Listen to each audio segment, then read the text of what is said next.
आप जैसे ही सामने बैठे हैं, आप किस भाव से आए, किस भावना से चल रहे हैं, आपके निमित्त ज्ञान से बताया जा सकता है। इसका एक गणित होता है।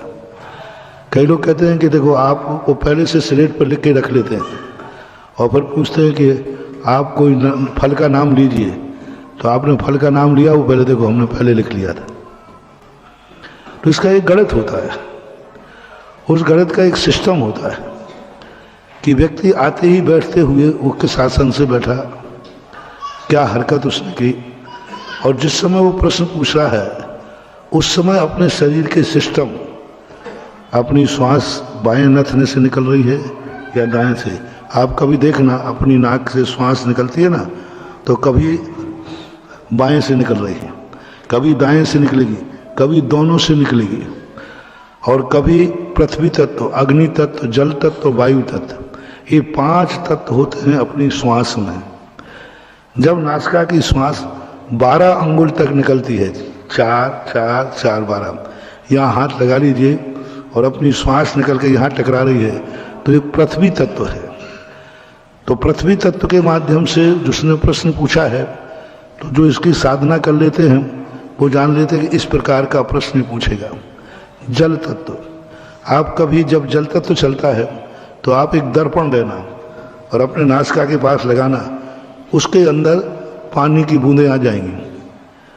अभी भी कर सकते हैं आप, छोटी छोटी सी।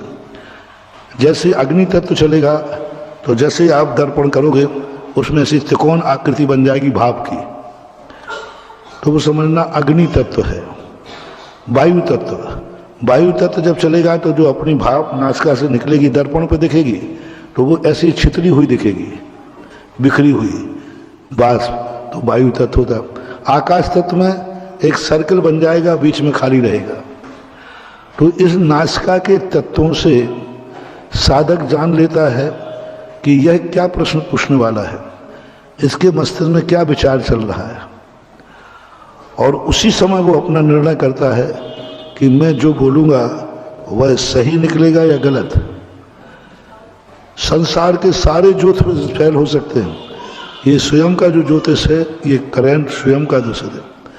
राशियों का जो ज्योतिष होता है, अब एक राशि पर कितने लोग हैं, राशि तो 12 ही है, और 12 में 60 अरब लोग, 8 अरब लोग हैं विश्व के, उन सबकी किस्मत उससे बाँचना है, उसमें चूक हो सकती है। रावण की भी यही राशि थी, राम की भी वही राशि थी, दोनों तुला राशि में थे, लेकिन दोनों की स्थिति अलग रही। पर सबसे ज़्यादा ज्योतिष जो अकाट ज्योतिष है, वो नासिका से निकला हुआ श्वास। इस श्वास की जो साधना कर लेते हैं, बस तुम लोग सोचते हो महाराज जी आशीर्वाद देते वो काम कैसे हो जाता है। हम हमेशा आशीर्वाद नहीं देते, कई बार टाल भी देते हैं। आप लोग कहते महाराज जी मुझे आशीर्वाद दो इस कार्य के लिए, हम कहते आज नहीं कल आना, क्योंकि मैंने स्वर देख लिया कि अभी का आशीर्वाद दिया सफल नहीं होना। और उस समय जैसे हम स्वर को देखते हैं और स्वर ठीक चलता है, उसी समय हम आशीर्वाद दे देते हैं, वह काम होता ही होता है। तो ये जो आत्मा के जो 5 तत्व हैं, जो 24 घंटे अपने शरीर में डेवलप होते रहते हैं, और ये सारे संकेत दुनिया के देते हैं, और स्वर ही बताते हैं कि तुम्हारी अपने शरीर में अपनी पूरी किस्मत लिखी हुई है, बाँचने वाला चाहिए। एक नाखून के अंदर अपनी पूरी जिंदगी लिखी है, मस्तिष्क के ललाट पर अपनी पूरी जिंदगी लिखी हुई है, पूरे आंखों के बालों पर लिखी हुई है, कानों पर लिखी हुई है। जो बहुत बड़े ज्योतिषाचार्य होते हैं, वे मात्र आपकी एक उंगली को देखेंगे और आप पूरी जिंदगी की कहानी सुना देंगे। मात्र आपके ललाट को देखेंगे, ललाट को देखकर जिंदगी की कहानी सुना देंगे। आपकी आंख देखेंगे, बस आंख में ही पूरी जिंदगी लिखी है। यानी शरीर के अंदर पूरे रोम रोम पर, हाथों में नहीं है रेखाएं, ये तो बहुत स्थूल है। बाँचने वाला चाहिए, शरीर की हर आकृति में हमारे अतीत की और भविष्य की कहानी लिखी हुई है। बस बाँचने वाला हो तो आज भी बाँचा जा सकता है।